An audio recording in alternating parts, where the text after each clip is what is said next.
Welcome to the Athena Wellness Podcast, the show that invites you to take a seat around the community fire and listen to stories that inspire. I'm your host, Kathy Robinson, author, coach, and founder of Athena Wellness, a company that's dedicated to supporting you on your journey to live more wholeheartedly. Hello, and welcome to episode 65. Thanks so much for joining me. I was having a conversation with my accountability partner, Robin, earlier this week. You may remember Dr. Robin from episode 21. One of the questions she asked me was, "Where do you get your ideas for the podcast?" And I answered without thinking. I said, "I'm in an ongoing conversation with my business." We both paused for a moment, and then I clarified that I wasn't walking around talking to the business, but I do feel a call and response relationship with Athena Wellness, and it's rooted in creative energy. And I've found that the deeper I go with anything, a business, a partnership, a writing project, nature, the more I set the stage to enter creative flow. We've talked about creativity on the show before with our guests, as well as in standalone episode 27 that covered creativity as a wellness practice. But today, we'll explore how to build your creative capacity in all aspects of your life and encourage creative flow. We'll cover what creativity and creative capacity are and why they're beneficial to your well-being, what happens when you enter the state of creative flow, and how to encourage creative flow in your everyday activities. So sit back, take a nice long breath to ground yourself in presence, and let's get started. So what do you think about when you hear the word creativity? Maybe it's art, or music, or dance. And while creating art has been shown to promote psychological, physical, and emotional health, the creativity we'll be talking about today is broader. It's the ability to think and act differently by asking questions, making observations, experimenting, or connecting disparate concepts to make something new, something better. Creativity can be expressed in many ways. Some people are creative through art, like Pablo Picasso or Jimi Hendrix, or some in their thinking, like Albert Einstein. And then there are those who are visionaries or innovators. Some are creative through their adventures. And others like to make things, whether they be computer coders or startup entrepreneurs or inventors. And then there are those who make their dreams come true, like building a rocket and traveling to outer space. The creative possibilities are endless, and research has shown that when we flex our creative muscles, we build capacity to deal with experimental failure, to adapt, and to problem solve, which leads to stronger mental, emotional, and physical well-being. I came across a letter written by the president of the Interlochen Center for the Arts in Michigan, and he wrote this letter to his students. Now, this academy prides itself in developing well-rounded students who are prepared to lead positive change beyond the arts. And I'll link the letter in the show notes, but here's an excerpt that highlights why building creative capacity is a critical life skill. Quote, "In a world increasingly influenced by artificial intelligence and automation, creative capacity will remain essential and enduring across all professions. It's a mindset that allows you to tap into your own wellspring of creative thought, not just through the arts, but as an approach to life. The more you exercise this core capacity, the more you'll reflexively draw upon the creativity to meet both challenges and opportunities. Creative solutions will generate the breakthroughs we need to solve many of the complex challenges our world faces. And as the path toward your vision is anything but a straight line, let creativity guide you toward your ultimate goals." Unquote. Pretty insightful, huh? I should also note that creative capacity is the second principle at this academy. The first is mindfulness, wellness, and resilience as a way of encouraging flow in creative response. That's so wise. And should these graduates find their way to the business world, they'll be well equipped. It's been found that business leaders who are considered creative are more likely to be comfortable with ambiguity and disruption and have a willingness to innovate. And business teams who brainstorm and innovate together function at higher levels of well-being while innovating for the company. What happens when you enter the state of creative flow? If there's one person who's credited with formulating the theory of creative flow, it's psychologist Dr. Mihaly Csikszentmihalyi, who wrote a book entitled Flow: The Psychology of Optimal Experience. He gave an overview of his theory in a TED Talk in 2004, and I'll link both the book and the talk in the show notes. Dr. Mihaly's theory is that people are happiest when they're in the state of flow. That is, when they're completely immersed and absorbed in a situation.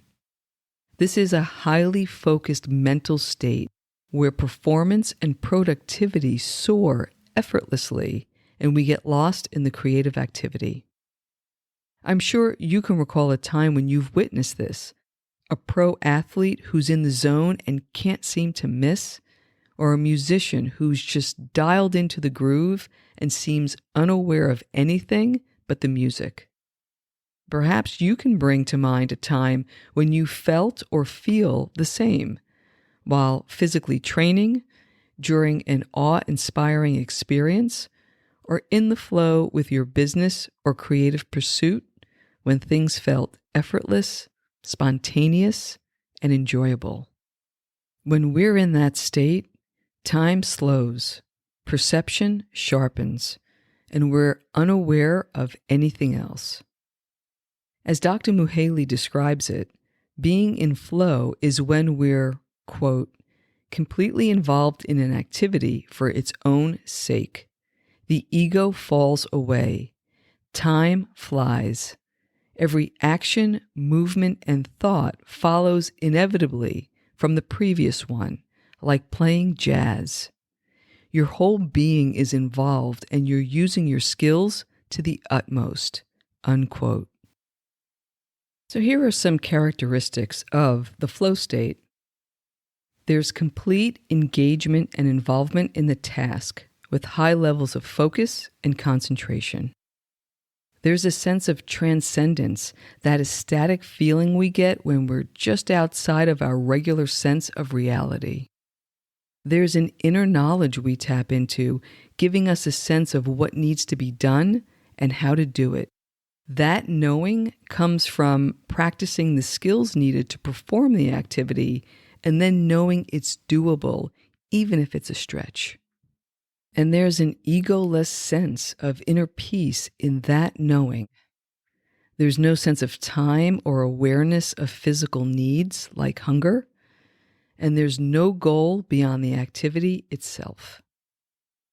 There are physical reasons for this enhanced state, in particular in brain function. When we enter flow, brain waves slow down and the mind quiets, much like when we meditate or practice yoga.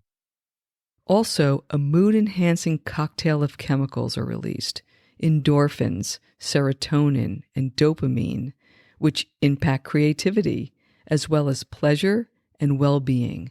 Think of a runner's high kind of feeling. And there are a number of benefits for those who can enter this state, and they include willingness and intrinsic motivation to learn, develop, and master skills, increased positive mental state, an enhanced ability to manage emotions, access to more inspiration and creativity, and greater life engagement, fulfillment, and happiness. Before we talk about how to encourage the flow state, let's talk about what can hinder it. 5 things come to mind. 1. Distraction. Email, phone, too noisy, or for some, too quiet. 2. Overcommitment. 3. Self-awareness, meaning the inner critic, or there's some sense of self-editing or censoring while you're performing the activity.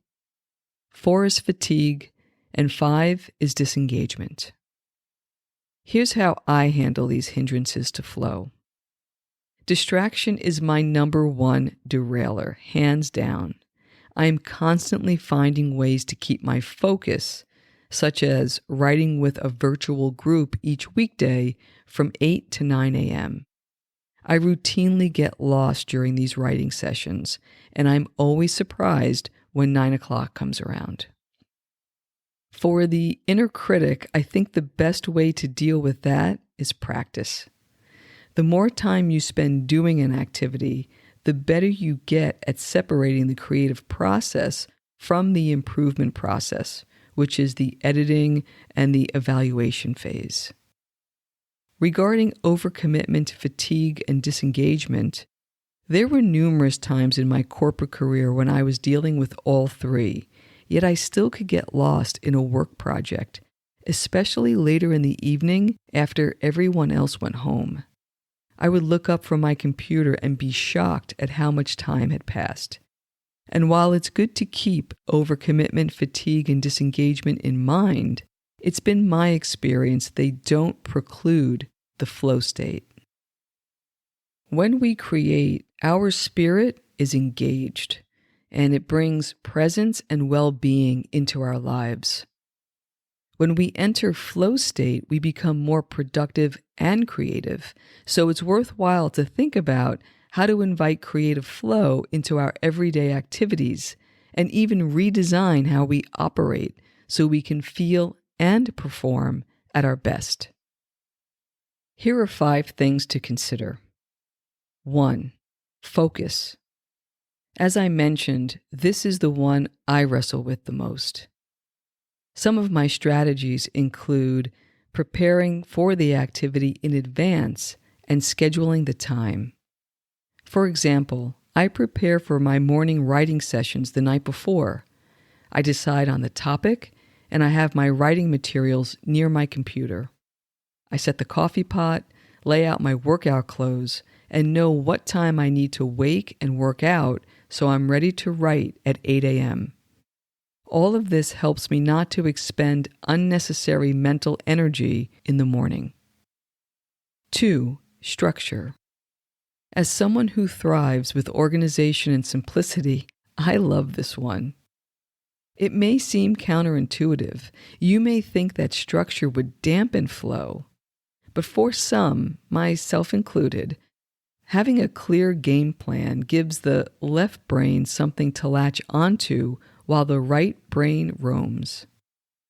The framework can be as simple as the activity and start and stop times, or more involved, like the morning writing process I just shared. With the right amount of structure, my mind is free to think beyond the tactical. 3. Stretch. This is about continuously raising the bar so you can go deeper with your activity. If things get too routine, our minds will wander instead of staying present. Overcoming new challenges encourages us to keep learning and be in the moment, and that engagement fuels flow. 4. Practice. When we see people in flow, like sports icons or musicians, what we're witnessing is the result of thousands of hours of practice. This is because when knowledge, skills, and practice align, flow states are not uncommon. Training in improvisation techniques like the ones actors, musicians, and creators use, can get us in the flow quickly while having some fun. 5. Choose something you love. Even though it's not critical to love an activity to experience flow, it's helpful if you're newer to the flow concept. While choosing something you love is not essential, it certainly makes the time spent doing the activity more enjoyable. What I love about inviting flow into the everyday is that creativity makes our activities, even our work and chores, more fun and engaging by connecting with our creative channel.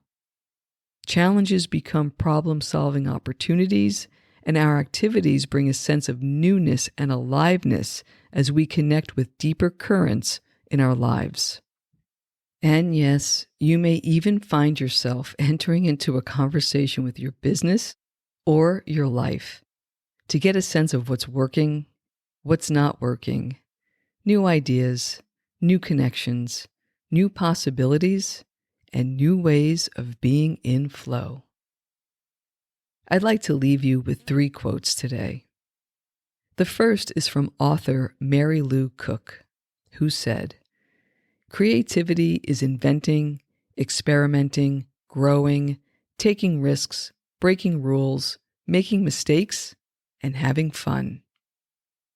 The second is from author Julia Cameron, who said, "When we open ourselves to our creativity, we open ourselves to the Creator's creativity within us and our lives."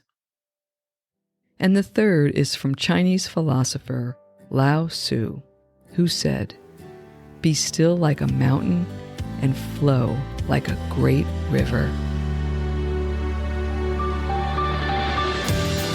Thank you so much for joining me today. I know there are many ways you can spend your time. Thank you for choosing to spend it with me.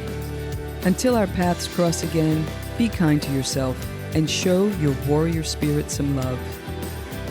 If you know anyone who could benefit from today's episode, please pass it on.